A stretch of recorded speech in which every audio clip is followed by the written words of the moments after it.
Welcome to the Balanced Badass Podcast, the show for multitaskers determined to stay balanced and badass without losing their minds. Every week, we help you manage your overflowing calendar and household, making sure you still have time to breathe, laugh, and savor that much-needed glass of wine at the end of the day. Think of this podcast as your weekly dose of practical advice, humor, and tough love, just like catching up with a friend who really gets it.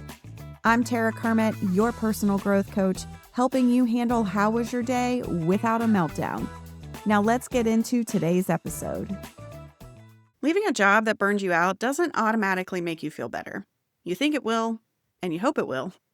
You tell yourself that once you're out of there, you'll finally have energy again and get back to feeling like yourself. But when the dust settles, something still feels off. You're in a new role, with new people, maybe even better pay or hours, and yet the exhaustion kind of lingers. You still wake up tired, you still second guess yourself, and you still can't fully relax. That's what I call burnout aftershocks. And it's the part that nobody really warns you about. The part that lingers after you've already escaped. It's not the fire itself anymore, but it is the smoke that's still sitting in your lungs. That's because the hard part of leaving isn't the only work that's needed. You still have to address the actual burnout part, the actual system problem. You see, burnout rewires how you think, how you process stress, and how your body reacts to pressure. You can leave the toxic culture, the shitty boss, and the impossible workload. But if your nervous system is still running on high alert, your body doesn't know that you're safe yet. So it's still waiting for the next hit. So even when the new job is fine, maybe even great, your brain doesn't trust it yet.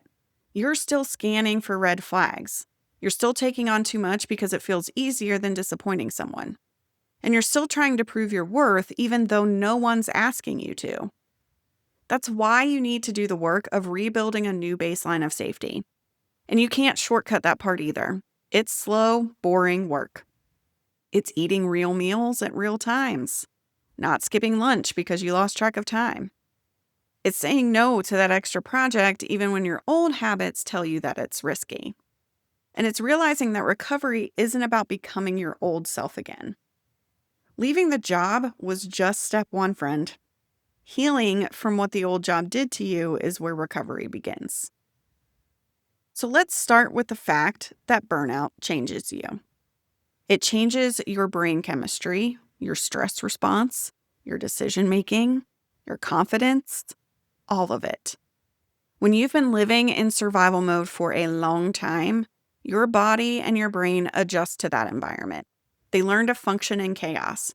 So when you remove the chaos, your system doesn't automatically just snap back to calm. It actually gets confused.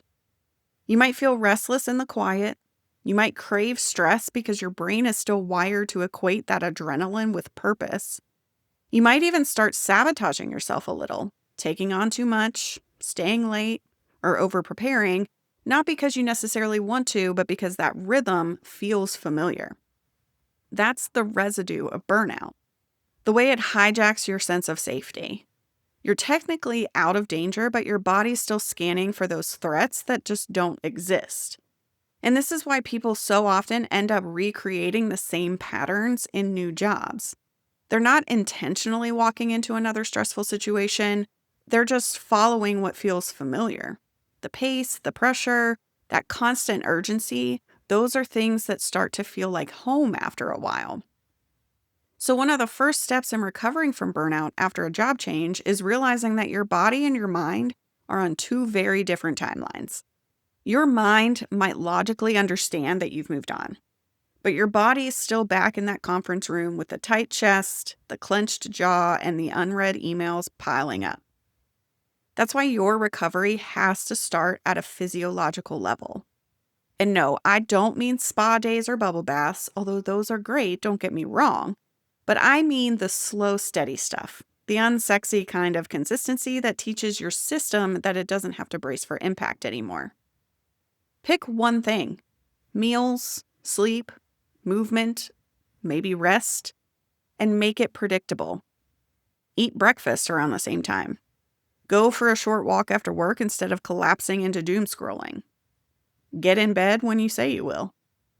It sounds simple, of course, but this is how you start rebuilding safety in your body. Because when your body can trust that you'll feed it, rest it, and move it regularly, it starts to loosen its grip. It stops running constant background scans for danger, and that's when recovery starts to stick. Not when you finally take a vacation, but when your system learns that calm isn't a trap, it's a signal that you're okay. And once your body starts to believe that, your mind can finally follow. Speaking of your mind, we have to talk about the mental part too, because even in a new job, you might notice your old patterns sneaking in. You're still checking your email at midnight. You're still afraid to say no. You're still scanning for signs of a toxic boss, even when your new boss is actually pretty solid. Basically, your brain is replaying old scripts that once kept you relatively safe. When you've spent years equating performance with protection, your brain learns that being hyper-vigilant and over-prepared is what keeps the floor from falling out. You don't trust calm because the last time things felt calm, that was right before the next storm. So now you micromanage yourself. You stay one step ahead, not because anyone asked you to, but because uncertainty feels dangerous. And you can't outthink that pattern. You can't just tell yourself to just chill when your brain's been wired to believe that relaxing means risk. Logic doesn't fix conditioning. Repetition does. You have to retrain your brain the same way you'd rebuild a muscle that's been overused and inflamed. Slowly, intentionally, and through proof. So here's where you start. Every time you feel that familiar urge to overfunction, pause long enough to ask yourself, what am I trying to protect here? Most of the time, it's not about the task at all. It's about avoiding a feeling, maybe disappointment, rejection, judgment, or perhaps loss of control. That's the fear that drives the behavior. Once you can see it, you can start replacing it. Instead of proving your worth through constant output, prove it through outcomes. Instead of anticipating everyone's needs to stay safe, get clear on your actual role and let that be your guardrail. This isn't about adopting a new mindset. It is about drawing new boundaries that your nervous system can believe in. Because the truth is, most people leave their job, but keep the operating system. They upgrade the scenery, but the code underneath is still running the same way. Still optimizing for survival, not sustainability. Real recovery means rewriting that code. It's teaching your brain that being competent doesn't require being consumed, and that safety doesn't come from overperformance, it comes from self-trust. Now, once you start catching those mental patterns, something else usually bubbles up underneath them: grief. And let me tell you, that's the part of this recovery process that no one really prepares you for. Because no matter how much you want and need to leave that job, it's still a loss. Loss of time, energy, confidence, maybe even identity. So you start realizing how much of yourself you gave away trying to keep everything afloat. You remember the version of you who used to have hobbies, or laugh more, or sleep through the night. And for a minute, it's disorienting because you're finally out, but you're not the same person who went in. That's the emotional aftershock of burnout. It's what happens when your system stops surviving long enough to start feeling again. And if you're wired like most high performers, your instinct will be to just rush past this part. You'll tell yourself to focus on the positive, be grateful for the new job, and keep moving forward. And that's certainly good. But here's the thing. Moving on too fast just buries what still needs to be processed. Grief is not weakness.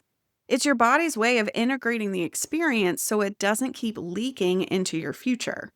It's your nervous system saying that you need to acknowledge what that cost you before you can let it go. So let yourself feel it. The frustration, the sadness, even the anger at how long you stayed or how much you tolerated. You don't have to wallow in it, but you do have to name it. Because when you do, it loses its grip.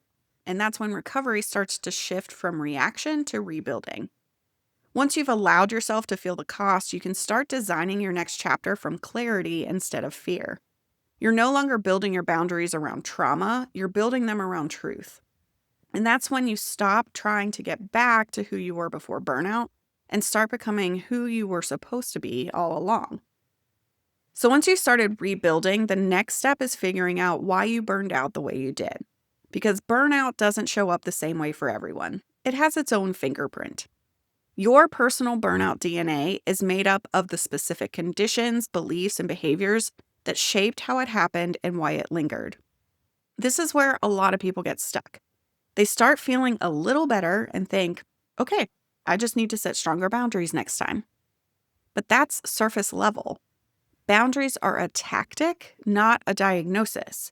You can't rebuild something sustainable until you understand what actually drove your burnout in the first place. For most people, there's a mix of external and internal drivers. The things your workplace created and the things that you maybe unconsciously co-signed. That doesn't mean that you caused it. It means that there were patterns in play that you need to see clearly if you want to stop repeating them. So start by looking at your conditions, the environment that surrounded you. Was it chaotic, under-resourced, or constantly changing? Did you have clarity, or were you set up to fail from day one? These factors shape how much pressure your system was under and how hard it had to work just to function. Then there's culture, the invisible rules about what it takes to belong.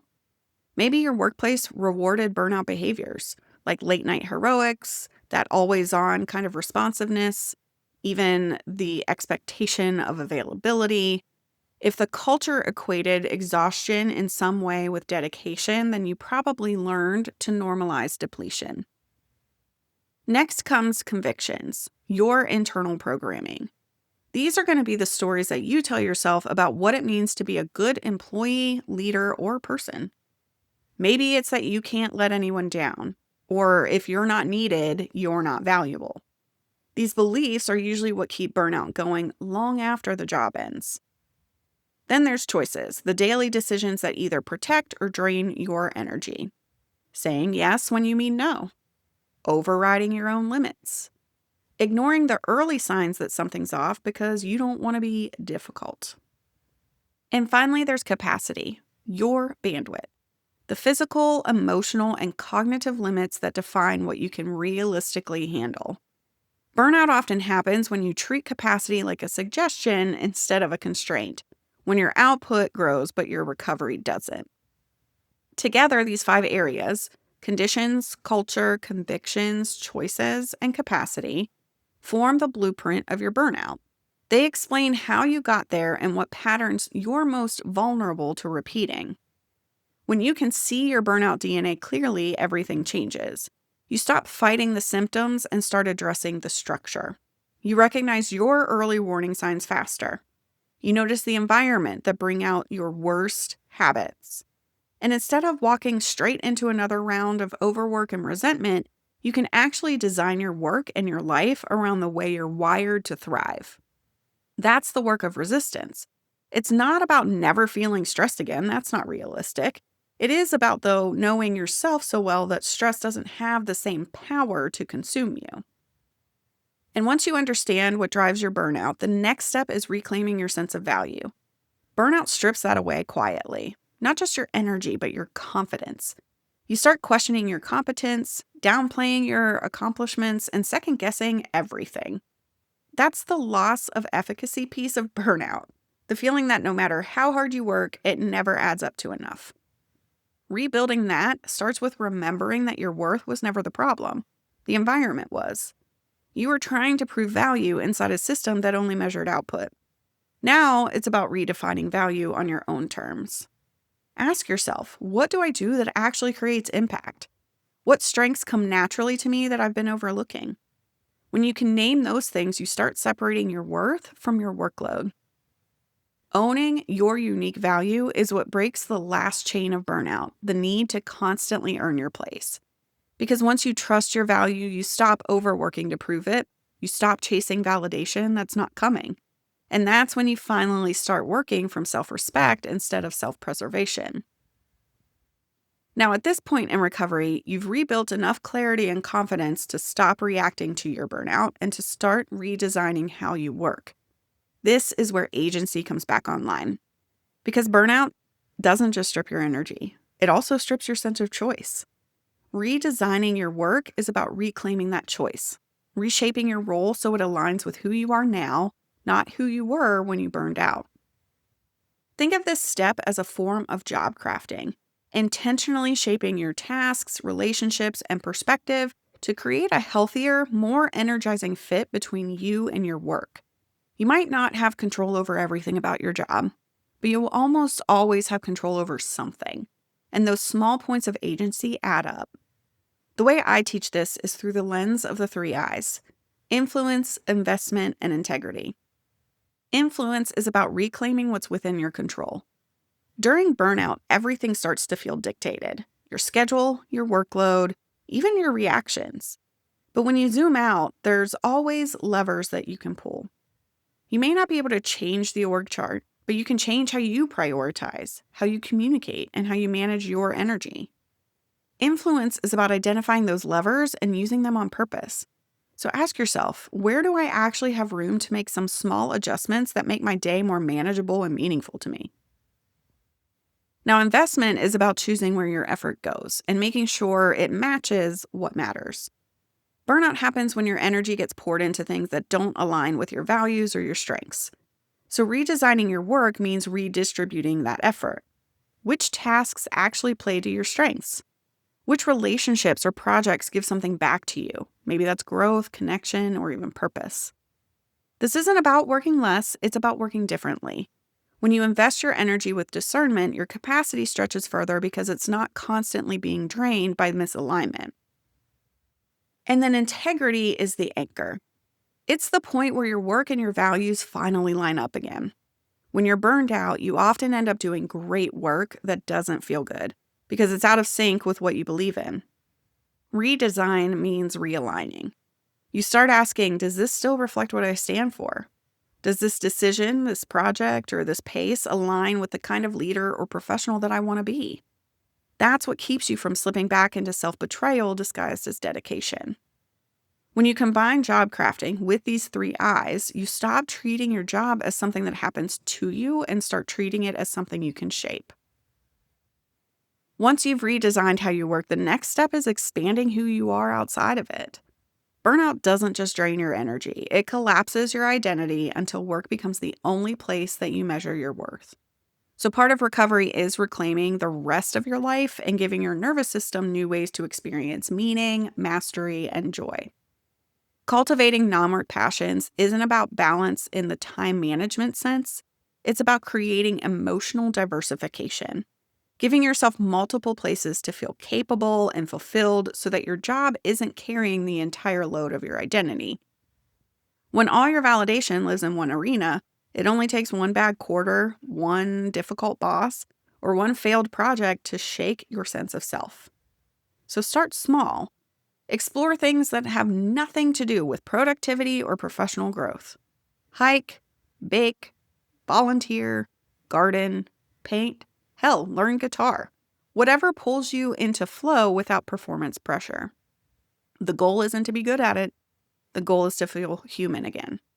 These activities help recalibrate your nervous system, build new neural pathways for joy, and remind you that your value doesn't begin or end with your title.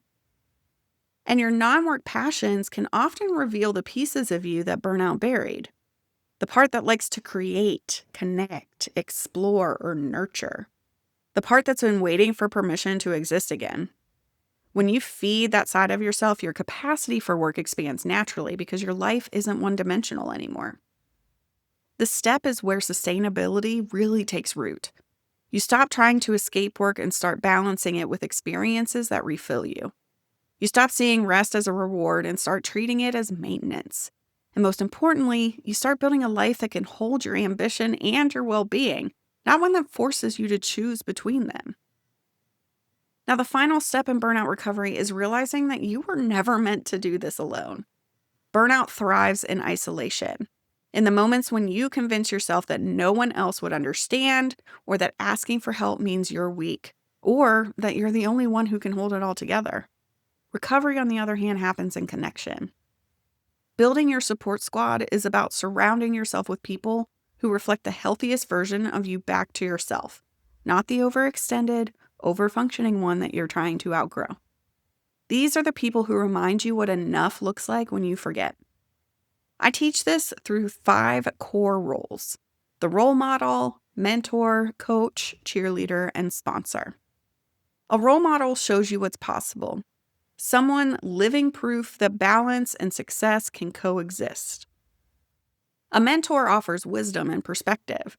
Someone who's a few steps ahead and can help you see patterns that you might miss.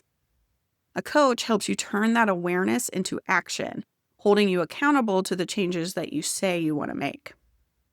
A cheerleader brings the emotional boost, the person who celebrates those small wins and reminds you of your progress when your inner critic gets loud.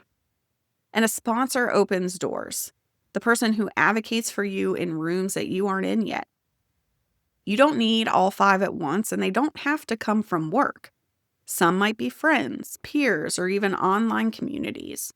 The point is to diversify your sources of support so that no single relationship or workplace carries all the weight. When you build your support squad intentionally, you create a safety net for both your ambition and your well-being. You have people who check your blind spots, hold you to your boundaries, and remind you of your worth when burnout whispers otherwise. This step closes the loop on recovery because it anchors your growth in community. You're no longer trying to sustain yourself on willpower alone. You're sustained by connection, accountability, and belonging. That's what makes your progress stick. By the time you reach this point, you've done more than recover. You've rewritten your entire relationship with work, identity, and energy. But burnout recovery isn't a finish line. You don't cross some invisible line and suddenly become burnout proof. You just start operating from a steadier foundation, one built on awareness, agency, and alignment. Integration is where everything you've learned stops being a process and starts being a practice. It's not about rigid routines or perfect boundaries. It's about knowing what throws you off balance and being able to recalibrate before the spiral starts. You begin to catch yourself faster, noticing when old patterns show up, when your energy dips, when your thoughts drift back into survival mode, and you respond with curiosity instead of judgment. At this point, you're no longer chasing balance. You're creating it as you go. You're making decisions that support your well-being in real time, not waiting until you've hit a wall. You understand that sustainability isn't static, it flexes with you. Some seasons will stretch you, but now you know how to expand without snapping. The deeper shift is this. You stop defining success by how much you can carry and start defining it by how fully you can live. You start designing your career and your life around what fuels you, not what drains you. And you recognize that protecting your capacity isn't a luxury, it's leadership. This is what life after burnout looks like. Not a perfect equilibrium, but an ongoing conversation with yourself. One where you lead with awareness, act with intention, and know how to return to center when the world inevitably pulls you off course. The real transformation isn't that you've learned how to avoid burnout. It's that you now recognize the early whispers before the crash. You notice tension before it becomes pain. You recognize misalignment before it turns into resentment. You've developed a level of self-awareness that makes burnout harder to hide behind and easier to prevent. This new version of you, the one who protects their capacity, who honors their values, and designs work around who they are instead of who they think they should be, that's the foundation of a burnout-resistant life. Not perfect, not invincible, but balanced and badass on purpose. Thanks for hanging out with me on the Balanced Badass podcast. I hope today's episode brought you a little more balance and a lot more badass in your day. If you enjoyed this episode, be sure to subscribe, share it with a friend, and leave a review. Your support helps more multitaskers like you find the show, and I'd really appreciate it. Until next time, take care of yourself and make good choices, friend. I'll catch you next week.